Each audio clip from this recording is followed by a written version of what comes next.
Assalamualaikum warahmatullahi wabarakatuh.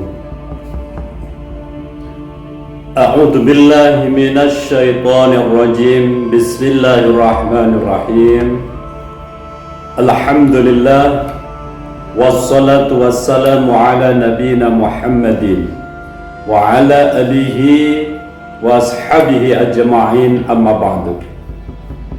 Sahabat muslim dimanapun berada, marilah kita ikuti video dari Habib Rizik berikut ini. Sunan Gunung Jati dikatakan menikah dengan Nyai Rara Santang, sang ibunda sendiri. Nah, kemudian masih ada Sunan Gunung Jati, saudara. Sunan Gunung Jati ini, saudara, tidak lain dan tidak bukan adalah Sultan Syarif Hidayatullah, penguasa Cirebon, saudara. Sebelum saya lanjutkan, kita mesti tahu dulu, saudara, apa hubungannya dengan masyarakat Sunda, saudara.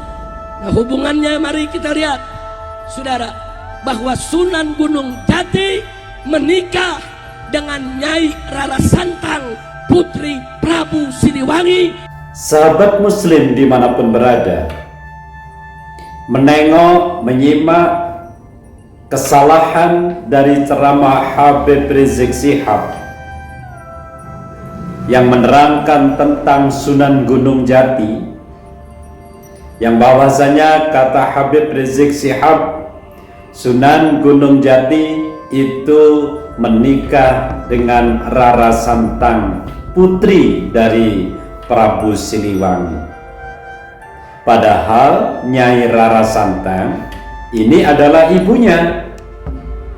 Di sini menunjukkan bahwa beliau Habib Rizik Syihab ini tidak faham dengan silsilah Wali Songo, dan ini sangat disayangkan dan termasuk kesalahan yang sangat fatal bagi seorang imam dari kalangan habaib, yang mana pada hari ini Agustus tahun 2024 lagi puncak-puncaknya memanas soal nasab habaib, yang mana habaib Ba'alwi mengklaim bahwa Wali Songo itu bagian dari Ba'alwi, sedangkan Duriyah Wali Songo ini mayoritas mengklaim bahwa Wali Songo itu bukan bagian dari Ba'alwi.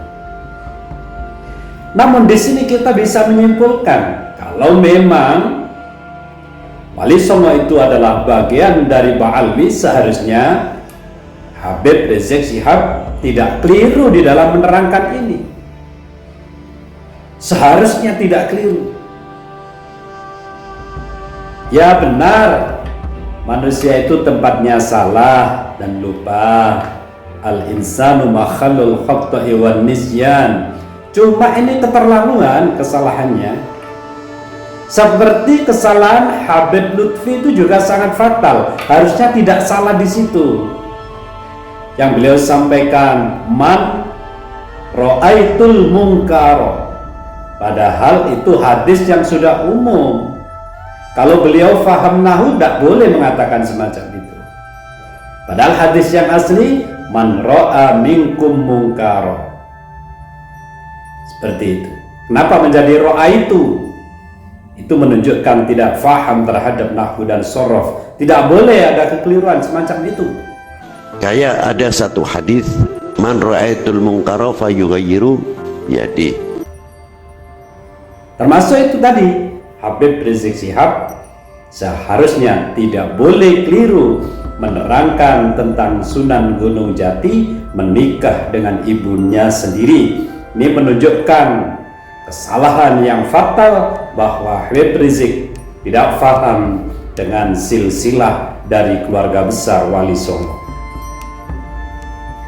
Sahabat muslim dimanapun berada, kalau dalam pandangan kami ini juga bagian dari kode alam. Kalau istilah sekarang mengatakan begitu, di istilah santri, ini adalah anugerah dari Allah. Kode alam menunjukkan bahwa memang benar Wali Songo memang bukan bagian dari keluarga Ba'alwi, termasuk bukan bagian dari keluarga Habib Rizik Syihab.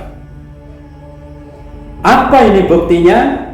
Keluarga dari Sunan Ampel, yaitu Raden Muhammad Salim, mengatakan bahwa beliau punya manuskrip tentang Wali Songo dan juga memberikan peringatan keras kepada Habib Rizik Syihab berikut ini. Wahai Habib Rizik, saya memperingatkan kepada Anda agar jangan sekali-kali menceritakan sesuatu hal yang tidak sesuai dengan fakta. Kesalahan yang Anda buat ketika menceritakan Sunan Gunung Jati yang Anda fitnah menikah dengan ibunya sendiri, itu sudah sesuatu hal yang fatal. Apalagi ditambah dengan Anda menceritakan silsilah para wali songo yang menyambung ke Ubaidillah tanpa bukti, tanpa data yang akurat. Ketahuilah, wahai Habib Rizik, Wali Songo bukan leluhur Anda. Wali Songo adalah leluhur kami, para zuriah-zuriah dari keturunan Wali Songo yang menyebar di seluruh Indonesia. Sungguh luar biasa penampilan beliau, Raden Muhammad Salim, yang mau ikut serta memberikan pencerahan di perkara nasab Ba'alwi Habaib di Indonesia yang saat ini sedang di dalam kondisi memuncak dan paling panas. Sahabat muslim dimanapun berada, maka dengan pengakuan dari Ba'alwi terhadap Wali Songo yang dianggap bahwa Wali Songo itu bagian dari Ba'alwi, maka keluarga Wali Songo banyak mengadakan istilah atau menyampaikan istilah begal nasab, ya semacam ini yang dikatakan begal nasab. Karena apa?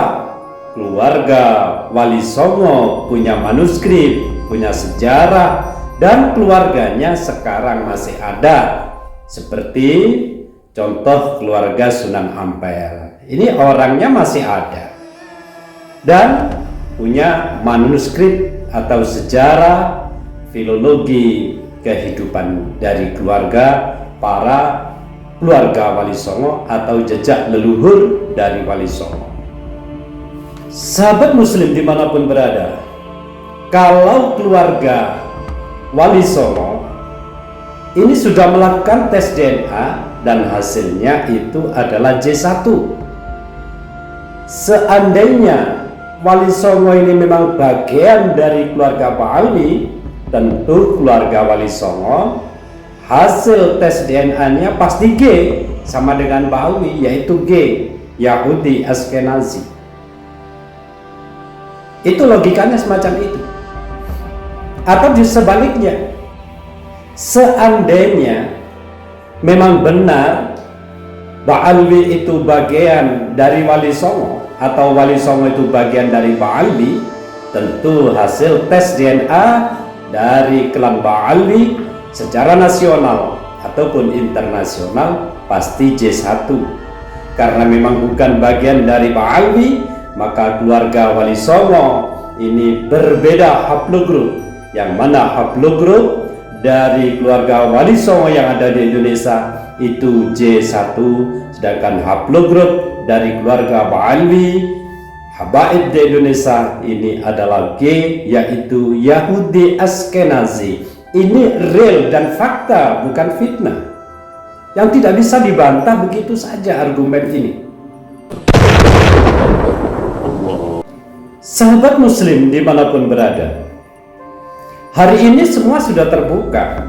Ini adalah fakta ilmiah, ilmu dari Allah, penelitian kitab nasab, dan juga filologi, dan juga tes DNA. Ini adalah fakta yang tidak bisa dibantah, karena ini adalah ilmu pengetahuan. Dan yang perlu kita ingat, asal usul dari habaib Kalau di Indonesia ini tokoh utamanya leluhur mereka namanya Habib Utsman bin Yahya. Nah, Habib Utsman ini siapa?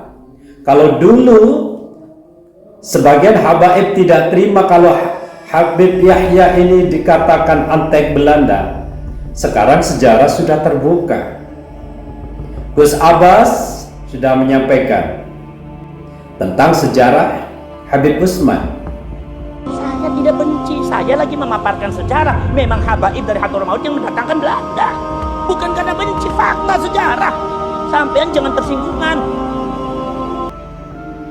Profesor Mahfud MD juga sudah menyampaikan sejarah dan riwayat dari Habib Utsman. Memang benar, mereka ini orang yang didatangkan Belanda. Bukan Habib, tidak ada Habib. Cerita Habib ini tidak pernah ada di dalam sejarah, kecuali dulu menjadi Utsman Yahya itu menjadi muftinya Belanda, yang mengharamkan kita melawan Belanda. Justru itu Habib yang jelas itu tertulis dalam sejarah. Kalau Habib berbisik ke Bung Karno kapan? Dan tidak pernah ada cerita itu. Coba kalian berpikir yang masih menjadi muhibbin, berpikir dengan akal sehat. Kalau mereka ini adalah sisa-sisa dari antek-antek Belanda, maka pantas mereka ini berbuat jahat pada hari ini. Apa kejahatan mereka? Memalsukan makam. Bukankah ini real, ini fakta terjadi yang dilakukan oleh Habib Lutfi? Memalsukan makam, memalsukan kuburan. Real bukan? Untuk apa mereka melakukan ini kalau tidak untuk kejahatan? Bahkan sejarah NU diubah dengan menciptakan buku yang bernama Cahaya dari Nusantara dan buku pelajaran di sekolah ma'arif yang lain. Ini fakta sejarah. Terus mau diapakan lagi? Masih dibela? Sungguh luar dari akal sehat kalau masih dibela semacam ini. Coba orang-orang yang membela Ba'alwi berikan argumennya. Kenapa Habib Lutfi memalsukan makam, memalsukan sejarah, terutama sejarah NU dan beberapa istilah di Jatman Jam'iyah Torekoh Mu'tabarah di Nahdlatul Ulama. Kenapa itu dilakukan? Pasti semua itu adalah kejahatan. Belum lagi beberapa sejarah bangsa yang oleh sebagian banyak habaib sudah diselewengkan. Saya sebut saja kelompok Ba'alawi. Terus terang, bagi saya, jika ada oknum-oknum yang mengaku-ngaku sebagai cucu Nabi, silahkan saja, sepanjang tidak menyesatkan umat. Apalagi kemudian menyesatkan sejarah perjuangan kemerdekaan bangsa Indonesia. Itu sudah perbuatan kriminal. Belum lagi akidah-akidah NU yang sudah diselewengkan, menyaingi adanya Syekh Abdul Qadir Al-Jilani, disaingkan dengan Faqih Al-Muqaddam. Sayyidina Faqih Al-Muqaddam Muhammad bin Ali Ba'alawi, ya, beliau mengatakan apa? Oke, mungkin di dunia Syekh Abdul Qadir Jilani bisa lebih populer di dunia, tapi kita lihat nanti makomnya di akhirat lebih tinggi. Makom mana? Saya masih Abdul Qadir Jilani. Dan yang lain-lain masih banyak itu terjadi. Nah, kalau logika kita berpikir di situ, pantaslah mereka melakukan ini karena mereka ini adalah sisa-sisa dari antek-antek Belanda. Dulu mereka ini antek-antek Belanda, dan sekarang mereka tetap melakukan penjajahan secara spiritual. Kenapa mereka itu menjadi antek Belanda? Atau kenapa bisa diketahui kalau mereka itu antek Belanda? Karena haplogrupnya sama, yaitu Yahudi Askenazi atau berhaplogrup G. Ini fakta secara akal sehat, bisa dilihat dan bisa dipelajari. Hanya orang-orang yang kurang menggunakan akal sehatnya selagi masih memberikan pembelaan kepada Ba'alwi. Sahabat muslim yang dirahmati Allah dimanapun berada, Marilah pada saat ini kita semua bangkit. Mereka itu bukan siapa-siapa, biasa saja itu, warga Indonesia keturunan Yaman, tidak ada istimewanya, bukan keturunan Nabi, bahkan lebih mulia orang-orang pribumi pemilik bangsa ini. Tapi orang-orang pribumi, para muhibbin, justru menyembah mereka sebagai seorang pendatang. Coba kalau kita pikir, kalau keilmuan dari sisi ilmu agama, tentu lebih hebat ulama-ulama Nusantara, tidak usah ditanya itu, tidak usah ditanya. Tapi itulah fakta dari perjuangan bangsa Indonesia. Kalau dulu banyak orang-orang Indonesia yang menjadi antek-antek Belanda, sekarang pun banyak dari tokoh ulama Indonesia, tokoh bangsa Indonesia dan pribumi Indonesia yang menjadi antek-antek Ba'alwi sampai pada hari ini. Semoga Allah memberikan kesadaran bahwa pada hari ini semua oleh Allah dibuka dengan fakta, data dan ilmiah secara akal sehat, bahwa habaib di Indonesia benar-benar bukan keturunan Rasulullah SAW, bahkan mustahil. Wallahul muwaffiq ila aqwamit thoriq. Wassalamualaikum warahmatullahi wabarakatuh.